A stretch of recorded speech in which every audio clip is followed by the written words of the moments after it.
You are kneeling on a concrete floor in a room the size of a closet. You are completely naked. Your hands are secured tightly behind your back and a coarse burlap sack has been pulled over your head, plunging you into absolute darkness. You have not slept in 4 days. The ambient temperature in the room is hovering near freezing and you are shivering so violently that your teeth have cracked. But the cold is not the worst part. The worst part is the noise. Blasting from hidden speakers at a deafening, skull-rattling volume is a loop of distorted static, screeching metal and crying babies. It is auditory torture designed to shatter your eardrums and completely disorient your prefrontal cortex. Suddenly, the metal door slams open. The burlap sack is violently ripped off your head. A blinding high-wattage halogen light is shoved directly into your retinas. Two men in sterile, unmarked uniforms drag you to your feet and slam you into a metal chair. They do not want your name, rank, or serial number. They want the classified radio frequencies of your extraction team. You have nothing left. Your body has completely failed. You must build an impenetrable fortress inside your own mind, block out the agony, and execute a mathematically precise algorithm of deception to survive the next 10 hours of interrogation. I served nearly 20 years in the special operations community. I am not going to name names or list specific operations. A lot of that is in the past and some of it stays there. I came back with this body, some titanium hardware in my spine, and a military disability rating. Now this channel is my job. I share the reality of what it takes to survive in the worst conditions on Earth. I share what I know, you watch. That is the exchange. We have a highly classified, psychologically devastating movement ahead of us today. Today, we are completely abandoning the physical battlefield. We are putting down the rifles, leaving the mountains, and ignoring the deep water. We are analyzing a war that takes place entirely inside the human mind. We are traveling to the heavily guarded, highly classified training facilities of the United States military to deconstruct the only school in the Department of Defense where soldiers are legally and systematically tortured. We are going inside SERE School. Survival, evasion, resistance, and escape. Specifically, we are going to dissect the absolute nightmare of the final phase, the Resistance Training Laboratory, the RTL. To comprehend the sheer psychological architecture of SERE School, you first have to understand the geopolitical history that created it. During the Korean War and the Vietnam War, the United States military realized they had a catastrophic problem. When American pilots were shot down, or when Special Forces operators were compromised behind enemy lines and taken prisoner, they were completely unprepared for the reality of a POW camp. The enemy did not respect the Geneva Conventions.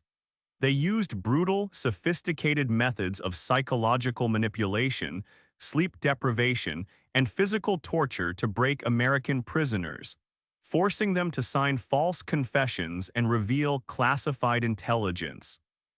The military realized that teaching a soldier how to shoot a rifle is useless if that soldier gives up the entire invasion plan the moment they are captured.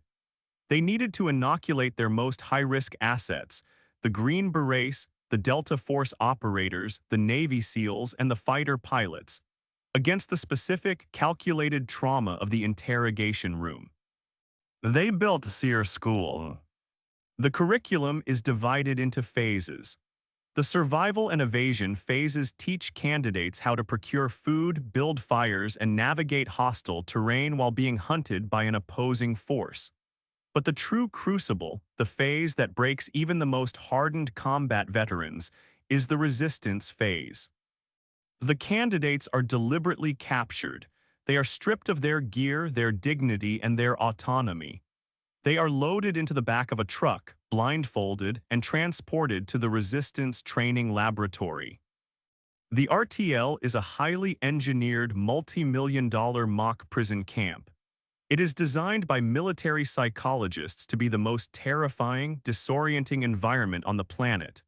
When the candidates arrive, the instructors, who play the role of the enemy captors, immediately initiate the psychological breakdown. The first weapon the captors use is absolute control.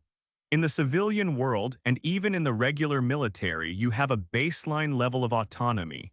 You decide when to breathe, when to look around, and when to sleep. In the RTL, the captors assume total ownership of your physical existence. They strip the candidates naked. This is not for physical discomfort, it is a calculated psychological strike.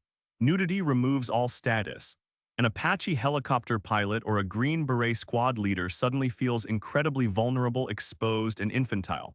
They are issued humiliating, ill-fitting prisoner uniforms. They are assigned numbers. They are forbidden from making eye contact with the guards or with each other. If they look up, they are punished. If they speak, they are punished.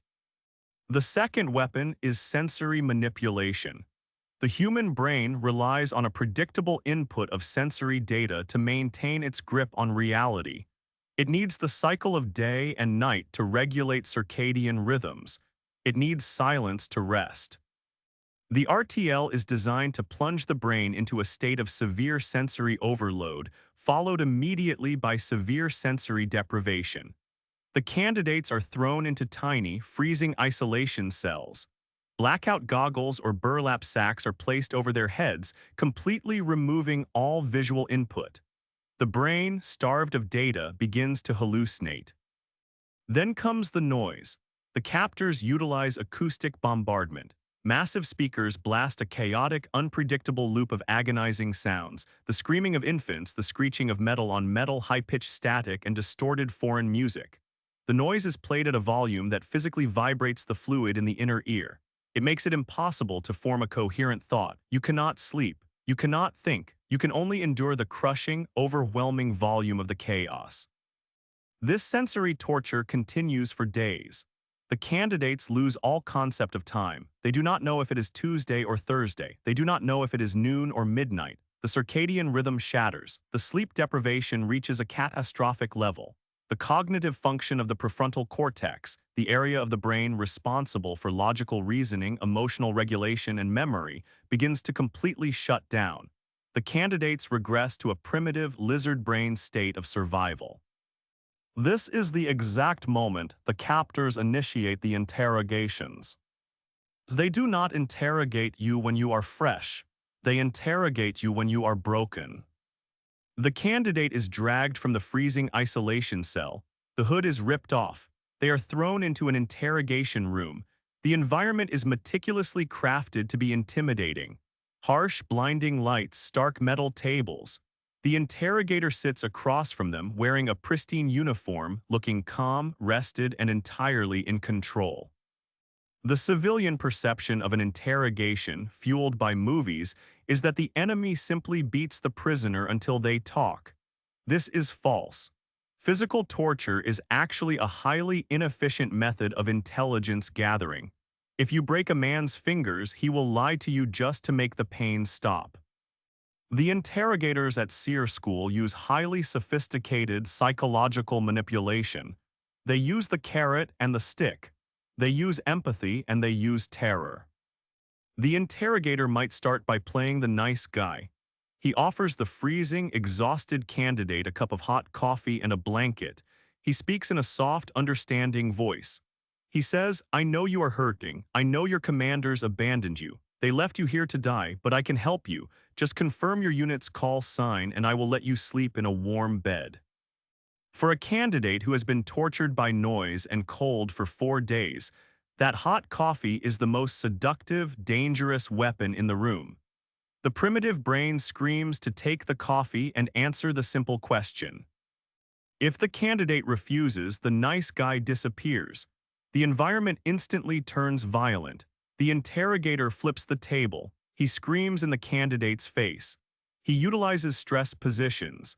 He forces the candidate to kneel on a broomstick or to stand against a wall in a painful squat for hours until the lactic acid in their quadriceps causes their legs to violently collapse. The objective of the interrogation is to force the candidate to cross the line of communication. According to the Code of Conduct, a captured American service member is required to give only 4 pieces of information: name, rank, service number, and date of birth. They must resist answering all other questions to the utmost of their ability. The interrogators are masters at exploiting the human desire to converse. They will ask seemingly innocent conversational questions. Where are you from? Did you play baseball in high school? What is your wife's name? If the candidate answers a single innocent question, they have lost the psychological high ground. They have established a pattern of compliance. The interrogator will slowly, methodically pivot from innocent questions to tactical intelligence. If you played baseball in Texas, you must have trained at Fort Hood. What kind of vehicles did your unit drive at Fort Hood?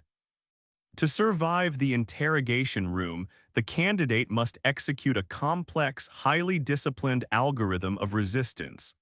They must build an impenetrable fortress inside their own mind.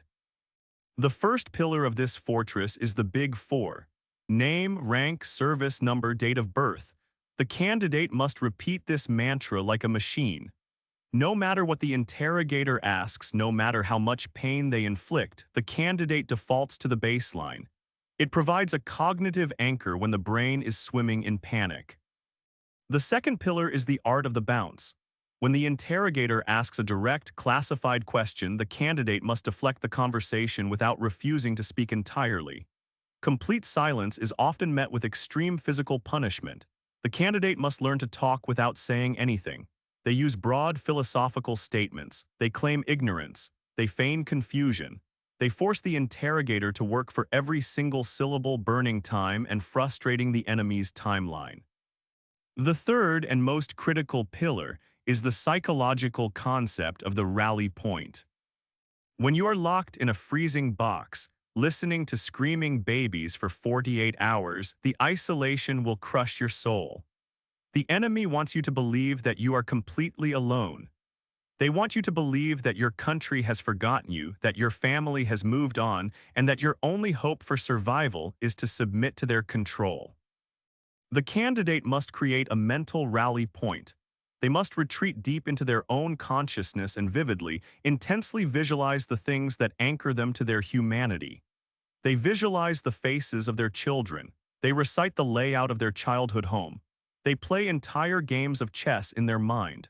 They must actively, aggressively maintain their internal identity because the enemy is actively, aggressively trying to erase it. The resistance phase is not designed to be won. You cannot beat the RTL. The instructors control the food, the water, the temperature, and the pain. They will eventually break you. The military accepts this. Every human being has a breaking point. The true test of SERE School is what you do after you break. If the interrogator finally forces a candidate to slip, if the candidate accidentally reveals a piece of classified information or signs a false confession to stop the pain, the psychological devastation is absolute. The candidate feels a crushing, overwhelming sense of shame and failure. They feel like they have betrayed their country and their brothers. The enemy relies on this shame. Once a prisoner breaks, the enemy uses that shame to completely shatter their will to resist further. You already talked, you are already a traitor, just tell us the rest. The SERE School teaches the candidates the concept of bounce back. The military teaches its operators that breaking under torture is a biological inevitability, not a moral failure. If you break, you do not surrender, you do not wallow in the shame. You acknowledge the failure, you forgive yourself instantly, you rebuild your mental fortress, and the very next time the interrogator walks into the room, you start the resistance all over again. You force them to break you a second time, and a third time. You make the extraction of intelligence so agonizingly slow, so logistically expensive, that the enemy simply gives up. At the end of the resistance phase, the candidates are physically emaciated, psychologically battered, and emotionally drained. They are marched out of the RTL into the bright sunlight. The American flag is raised. The national anthem is played. I have seen the hardest, most stoic combat veterans completely break down in tears during this final ceremony. The emotional release of seeing the flag after days of engineered psychological hell is profound. They cry because they survived. They cry because they understand, on a visceral, cellular level, the true cost of freedom and the absolute terror of losing their autonomy. They have walked through the darkest, most terrifying corridors of the human mind, and they have returned. The architecture of the SERE School RTL. applies ruthlessly to the psychological prisons of your own civilian life. You will likely never be hooded, stripped naked, and interrogated in a freezing concrete cell by enemy operatives. But life is absolutely going to capture you. You are going to face periods where you are plunged into an environment that strips away your autonomy, bombards you with chaotic noise, and systematically tries to break your will. A toxic, manipulative relationship where your partner constantly gaslights you and isolates you from your friends.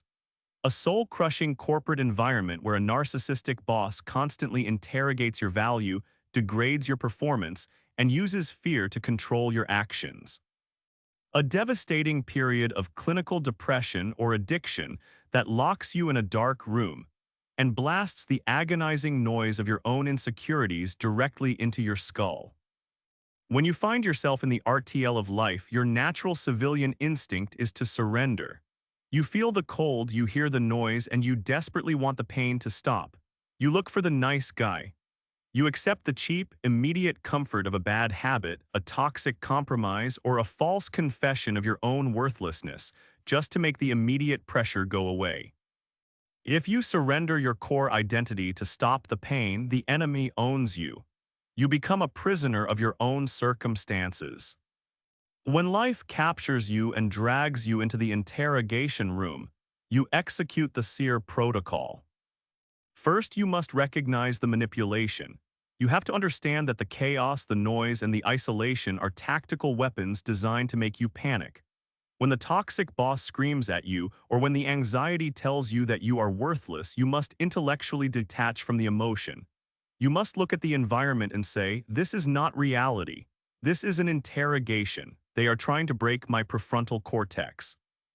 Second, you must build your mental fortress. You need your own version of the Big Four. What are your unshakable, non-negotiable core values? What is your fundamental truth? When the environment tries to confuse you and gaslight you, you default to the baseline. You do not engage in the emotional argument. You repeat your truth like a machine. You deny the enemy the pattern of compliance. Third, you must establish your rally point. When the isolation of the crisis makes you feel like you are completely alone, you must actively, aggressively retreat into the sanctuary of your own mind. You must visualize the people who love you. You must remember the past victories you have achieved. You must fiercely protect your internal identity because the toxic environment is actively trying to erase it. Do not let a bad job, a failed marriage, or a period of depression dictate who you are. You are the architect of your own soul. And finally, you must master the art of the bounce back. You are going to break. You are human. You are going to make a mistake in the toxic relationship.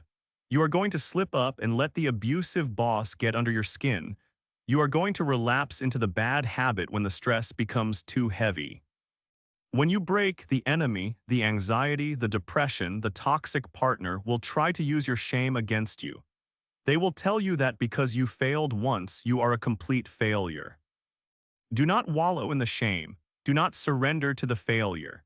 You acknowledge the slip, you forgive yourself instantly, you rebuild the walls of your mental fortress, and the very next day you start the resistance all over again. You make yourself so incredibly difficult to break, so relentlessly resilient, that the toxic environment simply gives up and releases you. I have sat in those freezing rooms. I have heard the agonizing, distorted noise, and I have looked across the metal table at the interrogator, forcing my mind to suppress the desperate urge to surrender. I know the dark, heavy isolation of the hood, and I know the absolute, unbreakable confidence that comes from surviving the worst psychological terror the military can engineer. Build your fortress, establish your rally point, bounce back from the break. If this video gave you something useful, dropping a like and subscribing is the best way you can respond. It is literally what keeps this channel alive. I will see you at the rally point. Out.